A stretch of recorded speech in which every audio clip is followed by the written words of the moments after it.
welcome back again, all of you Total Legends. Today we're taking a very good look at the Toyhouse Factory THF04 Hyper Magnum. This is, of course, their... That's right, improved. Toyhouse Factory have already included the X2 Toys shoulder upgrade and weapon upgrade pre-installed. They also reckon that they've improved a lot of the ratchets and joint strength and blah, all that sort of stuff. So, and a butt flap. We'll get to the butt flap. I know you're all excited to hear about the butt flap. We're going to talk about the butt flap. And just one other thing before we move on. A question that I get asked a lot about this guy is, what does it weigh? Well, according to my shipping receipt, it is 2.4983 kilograms. Anyway, let's get it out of the box.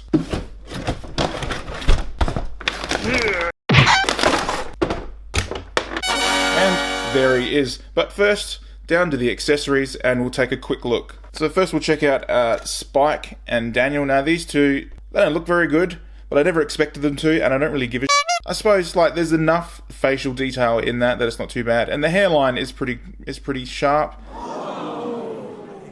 The red details down here aren't too bad. You got the, you know, for a small thing, they have put a lot of color into it, a lot of little details, and I'm surprised to see that they're actually different. The articulation on both of them is about the same. So the knees aren't popping off. The legs are pretty stiff. They're not popping off. The arms aren't popping off. The head doesn't rotate, but yeah. So that's them. Then we have his accessories that I've never used. The hands meant for holding the matrix. Yeah, I'm not really too fussed with them. No mold lines, no sprue marks, no nothing. They all tidy up. Then we have the important part, the extra faces. Now they have included the Delta Magnus faces, which is great because I prefer it. And the difference is the Delta Magnus face has bigger, squarer eyes. So I think that was a great idea to include them. Now the silver on these isn't done too bad. I'm seeing some sort of like brushwork underneath it, just underneath his cheek here. The blue on the eyes, it's a little bit mismatched. Well, not mismatched. It's a little bit in the lines too much, especially on the yelling face here.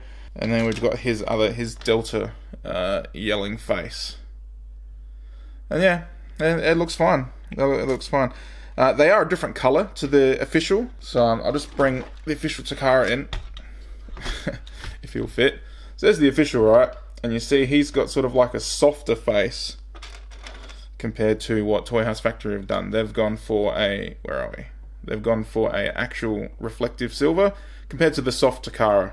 And to swap the faces out, we're just going to grab the front of his face. I'm going to stick my nail in between that gap. You just want to wedge the front of his face off like that. And look, you have the Ultra Magnus G1 toy thing there. Now we have the face, and you can see the holder just there, and we're just going to push that off if it wants to come off. That's on there tight as. Yeah, look, hang on. I'm going to do this off camera. 12 seconds later. Alright, so with a bit of repeated wiggling, the face will come off. And then we just grab one of the other faces. It is a really, really tight peg hole, so you just got to give it a good. It's really, really awkward. There we go. Face replaced. And yeah, it looks good. I really prefer the Delta Magnus face. I'm going to leave that one on. Then we get the Magnus gun, which is the original gun with the X2 Toys add-on parts cast on. I don't have the official Magnus gun handy, but I do have a spare X2 Toys set. It's this little back piece that just clips on like that, and then you have this section here that slides on over the top. I prefer the white bits over the purple, but they've just cast it on all one piece, so all one color, and that's what we got. And he holds it just fine. Got a peg hole right here, peg hole in his palm. Stick it in there, jam it in, close his fingers over, and there you go. Holds it, no dramas. And then lastly, we have his mega hyper cannon, or whatever they want to call it. This thing is an absolute beast. Look at this. That is just, that is such overkill. Now, I'm sure I've seen this somewhere before. I thought it might have been from the Toys Alliance Optimus Prime, but it's probably not. But yeah, I'm not sure. It's hollow. as you can hear. The plastic feels nice and sturdy. Because it's so big, there's a lot of dead space inside of it. Not really too many sprue marks, just a couple on the bottom here. Details are nice and sharp, and the paint is done reasonably well. So your silvers here are done pretty nicely. The red's not too bad, tiniest bit of bleeding. Here they've just sprayed over all the details, so all the lines are red as well. Silver's a little bit oversprayed. The gold's not too bad, it has a bit of a green tinge to it. But really, it does look good. I'm not sure if it suits him, but as a Mega Blaster thing, it's not bad. Now he does hold the big blaster, but the problem is that the peg hole is like a little bit smaller than the other gun, and it's on an angle, and then you've got this square bit here on the back, so it sort of clashes. It's not made for him, and you can tell. So if we chuck it in his hand and try and peg it in, so it's pegged in a little bit. Close the fingers over. Now you see it's like touching his forearm, and it's on an angle. Yeah, and he's having trouble holding it up. Yeah, let's see, a little bit too heavy, and it's not made for him. Look, so good idea, but yeah, I'm gonna give it a miss. So with accessories out of the way, let's just bring Toyhouse Factory over here, and I'm gonna bring in the Takara. Now on the Takara, I have the KFC hands already installed, and also have the X2 Toys shoulder upgrade kits already installed. So there are a few differences. Most of them come down to colors. The cab here on Toyhouse Factory is a little bit more pink than on Takara. Takara's blue is a little bit more deeper, and some of the paint overall on the Toyhouse Factory is not as good as the Takara. But the two major differences that I've been able to find, apart from the X2 Toys shoulders, is they've added, which ratchet was it? They've got a forward ratchet in the leg, and a very strong outer ratchet, whereas the Takara only has the forward and a friction out, which doesn't really hold the weight of that giant die-cast foot very well. And I'll just quickly demonstrate, before we move on any further, the similarities in the X2 Toys upgrade kits. Just like that. So you can see the range is exactly the same. But anyway, you don't really care about that. All you care about is the butt flap. Yep, the butt flap is gone. The flap is gone. Could you imagine all the things you would do once you got rid of that butt flap?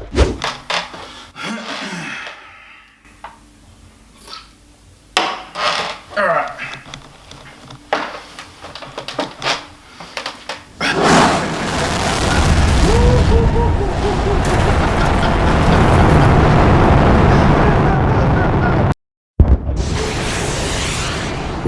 I was actually a little bit underwhelmed when this actually came about. The butt flap had been hyped up and talked about so much that I thought it was just going to be some, I don't know what I thought, but I was excited.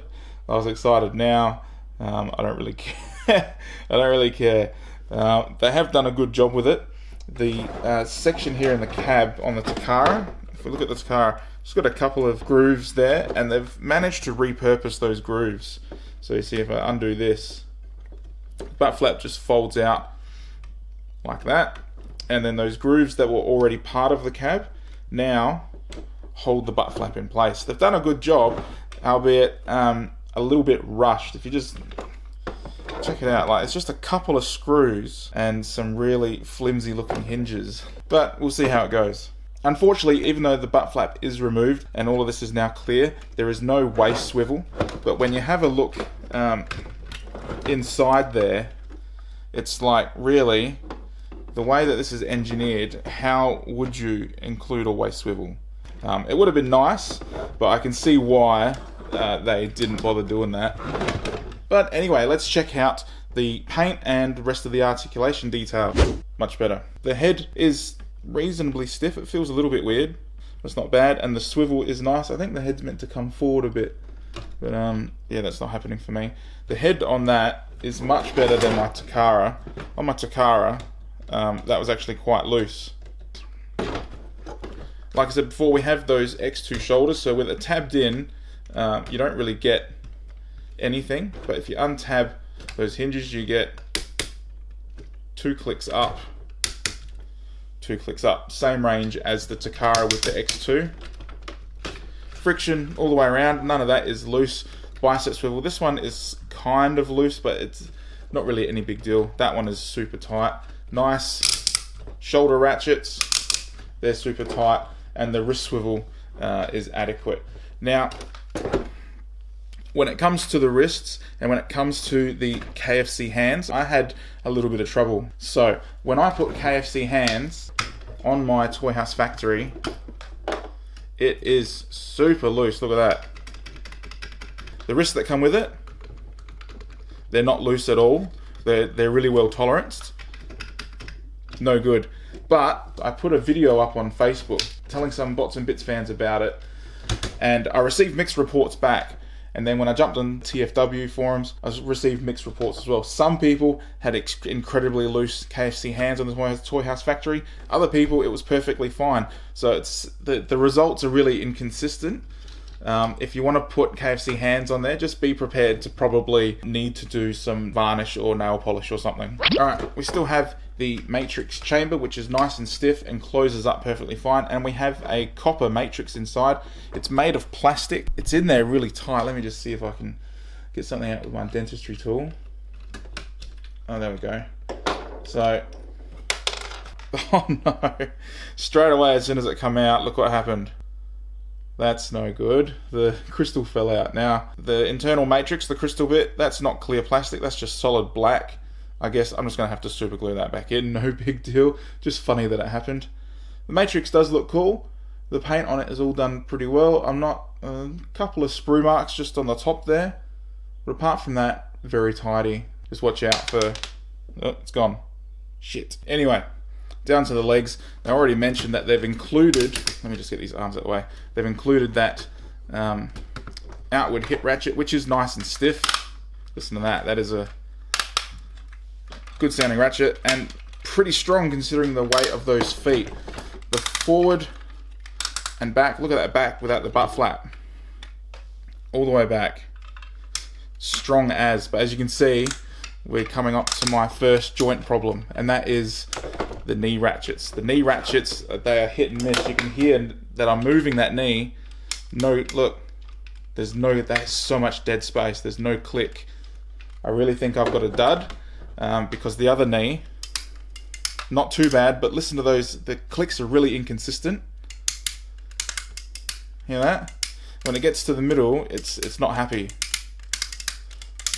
So we also have the upper thigh swivel, which thankfully is, that one's super tight there. And then down to the feet. Still got the die-cast feet. They still have a great amount of detail. They're still painted about the same as the Takara foot. You see that? The detail is about the same. No chipping or anything on the die-cast feet, which is always good. The ankle rock is nice and tight. But that one's a little bit floppy, but it does hold quite nicely. One problem I am having, with the shins at least, is the way that these sort of front pieces, I think they're meant to sort of go in behind there like that. Is that how they're meant to go? That's how my Takara came. This one just keeps popping out all the time. On the back, these tabs are holding in nice and tight. I haven't had anything in the back of the leg pop out, nothing. So it's all holding together quite well. Actually, sorry, I've just forgotten something, and this is a common complaint that I'm seeing from a lot of people with the Toyhouse Factory, and that is these back flaps here. This tab going into that tab hole, it's really awkward and really hard to get in because we've got a bit of flex in this plastic. When you're pushing against it, it just wants to, see, look, it's not even tabbing in now at all. There's just, I'm not sure what the deal is.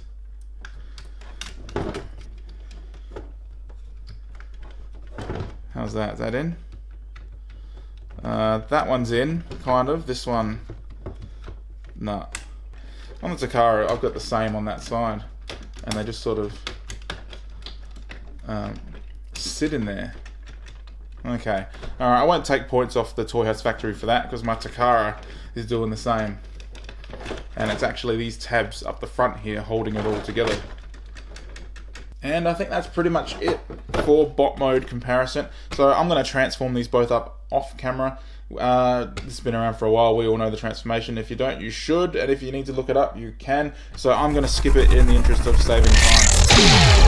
there he is in truck mode now. I will admit, I have never actually transformed MP Magnus before, and that was actually quite easy. One thing I did notice during the transformation is some of the tabs really did not want to go in, and I took quite a bit of force, and a couple of them were a little bit concerning, like these tabs just up here in the corner. They were super tight for me. I had to apply a lot of pressure.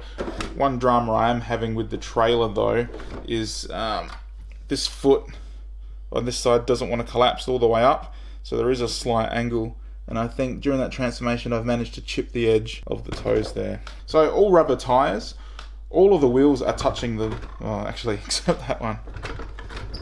That could just be because my surface is uneven, but it is rolling just fine. But yeah, it's holding together quite securely. Like, it's good. It's good. There are a few paint problems that are presenting themselves with so much white. So like in the trailer section up here, where the arms unfold, you can see that I've got a few errors. Like I got some flash, some sprue marks there. I got paint splatter all on there. This all seems like painted white plastic as well. All around here on the white, there's more blue. Other side is pretty tidy. When it comes to the cab, you can see that I've got blue overspray coming through these gaps in here. Same deal on the other side, except it looks a little bit more messed up. Let's just get a better look at this. So the roof is holding in together pretty well. That butt flap doesn't seem to have impacted it much at all. Bit of a gap on this side that doesn't quite want to close, but that's just very, very minor. Side windows pop out nice and tight. What else? I've got loose windshield wipers, but I'm not really too fussed about that. Chrome on the front is all done really, really nicely. The bumper is pink. There's no getting around that. It's pink. Smoked windows look good. I can't be bothered putting Spike and Daniel in, but they do fit. Overall, he's pretty solid. I'll give him that. He's pretty solid. Some of the tolerances though, just they're not really there. So like another one I've got is up here. This shoulder just doesn't want to collapse fully.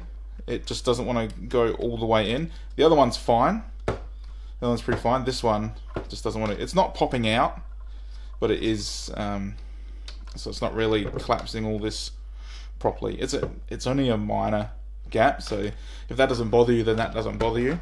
But yeah, so vehicle mode, it's okay. I wouldn't call it great. Alright, so is it worth it and should you buy it? I'm going to say yes and no. If you already own the Takara official, don't sell your official to get this. I think you'll be disappointed. Yes, the Toyhouse Factory comes with a whole heap of extras, but I don't think that trumps the quality, at least of my official Ultra Magnus. Having said that though, for $100 Australian, this is incredible value. Get all the extras, plus that crazy gun. I really did not have issues with any of the joints. One knee ratchet, but that didn't impact the playability or the posability of the toy. Despite its flaws, the paint blemishes, that knee, and some of the tabs not tabbing in correctly, I think for $100, this is an absolute bargain. The quality of this is better than what they're charging for it. At least mine was anyway. That doesn't make it better than the Takara, but the Takara is like 200 plus. So for half the price, you're getting more than half the official. Does that make sense? I hope it does. And that's it. Now, if you enjoyed this video and you like what I'm doing, please like and subscribe to my channel. Remember to check out my Facebook for daily news and updates on KO and third-party stuff. I have Instagram and Twitter. Make sure you head over and check them out. And as always, guys, thank you very much for your time, and thanks for watching.